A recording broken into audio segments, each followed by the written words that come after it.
and there's that aroma. Yeah, somebody else from their car seat to the back of the driver's headrest. You're going, no, stop. Everybody hold your mouths. Just chaos, man. We got a flat tire. We got 2 kids that have puked in the car. We're cleaning it up. Anybody ever been there besides me? What do you just want to, if there ever was, a real thing like I Dream of Jeannie, you just want to go, blink real hard. Man, something's got to change here. You can blink all you want. You still have to deal with it. Now, I know people who will walk away from stuff like that. I had roommates that were like that. They'd have a crazy weekend, and you'd come in and go, what? Oh, it was a crazy mess. I just left it. Dude, you can't deal with life that way. You just can't walk away from it. Because eventually you have to go back to it. Now, you might need to pause.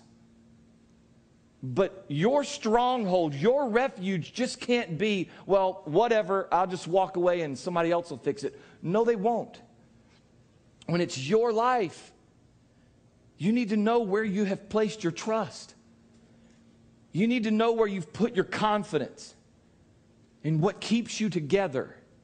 And I can promise you that earthly temporal things do not help you keep it together. They might be a temporary Band-Aid. But there is only one thing that can help you keep it together. And the Bible tells me, I think it's in the book of Colossians, that in Him all things hold together. In Him all things hold together. It didn't say it makes everything stop. The Bible never promises you that you'll never have a difficult moment, that you'll never go through a difficult season, because that's a lie. You will. The kids will throw up. They'll grow up and throw up some more and have stuff and bring more people to it. Now we're in that stage of life where they're bringing people, lots of people. I just got the electricity bill from last month where we had tons of extra people in the house. My Lord, I need a loan.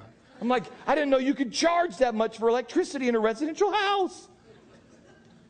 But you can't run away from that. And that also cannot take away your confidence and steal the stability, the peace of mind that you need for life. You need to know where your confidence and where your trust is.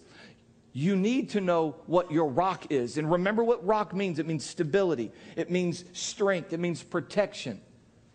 And God says about Himself, there is no other one besides me. I know of no other rock, no other confidence, no other stability, no other protection besides me. And it can't be your job. Most of us have seen how a job cannot be your stability and your confidence. Your investments. I mean, what used to be where everyone invested, now you hear on the radio, hey, you want to make money, the stock market, one word, stop. Anybody heard that commercial? Your investments, your own ability. A doctor, nothing against doctors or any profession, but if that's where your total reliability and your confidence and strength is, you will be disappointed. And it can't be in another person. You know, some people think that the solution to their problems is just to get married or find another boyfriend or girlfriend. I can promise you, their problems will only magnify yours. If they're not whole, if they haven't, as Stephanie says, worked out their junk, they're going to add their junk to your junk. And your backpack that's already overloaded with your junk's now going to be dangling with somebody else's junk. And they'll find a way to clip it to it. It can't be in another person. Psalm 62, if you've got your Bible. Psalm 62, look at verse 1. Psalm 62, verse 1 says this. This is David again. He said, my soul finds rest in God alone.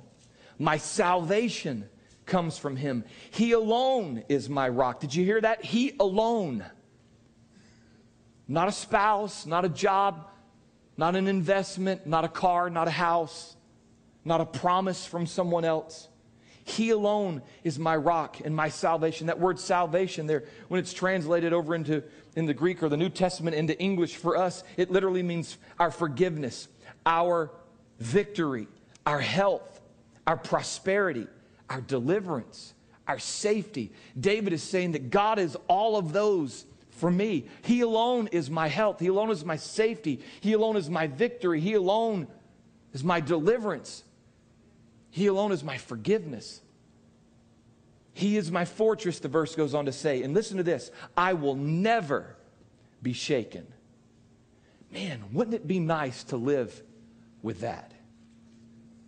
With the knowledge that regardless of what happens in this life, and what you see and what you confront, that you will never be shaken.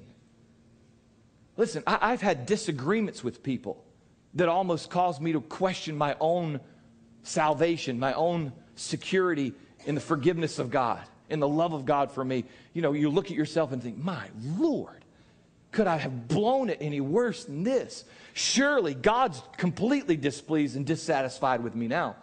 You know what that is? That is an attempt to remove you from the rock of God. From certainty and conviction that you can trust Him, that He is unchanging and immovable, and He will never leave you and never forsake you. You cannot allow earthly temporal things to remove you or to pull you away from the confidence of who God is. He alone needs to be your rock so that you'll never be shaken. Look at verse 5. It says, find rest, O my soul, in God alone. My hope comes from Him. He alone is my rock and my salvation. He's my fortress. I will not be shaken. Let me ask you another question. Can you say that about your life? I'll never be shaken.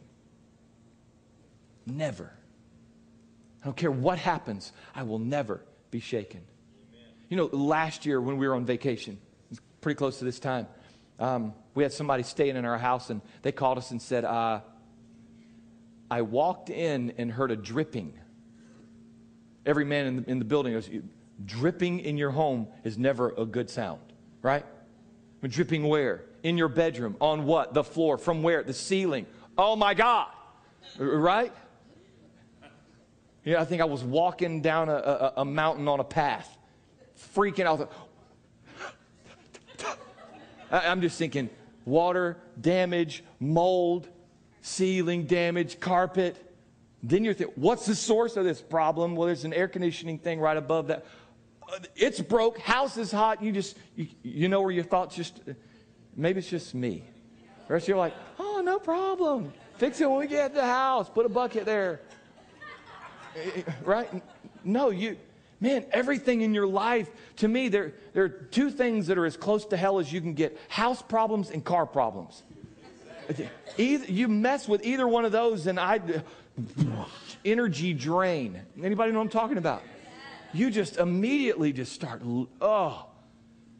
and you've got to be able to hold it together. And I'm telling you, the only thing that will allow you to keep it together and know for certain, if you've got to replace carpet, you'll replace carpet. If you've got to fix an air conditioner, you'll fix an air conditioner. If you've got a kid that's challenging you and pushing every one of your buttons, well, they're going to challenge you and push your buttons. But I'm not going to lose it, and I'm not going to be shaken, because I know this, in Him, everything holds together. But you've got to be able to say that for yourself. You've got to know that. And to really, truly know that, you've got to do one of these four things. I just came up with one. Let me give you the first one. And it's this. Make up your mind that God is going to be your rock. It's a decision that you have to make. As much as I had to decide, okay, it's an air conditioner. What do? Go look on the air conditioner. The people that installed it, they got a phone number there. Call them. Find out if they come out like for emergency. See, I know that. You do that. You go to that.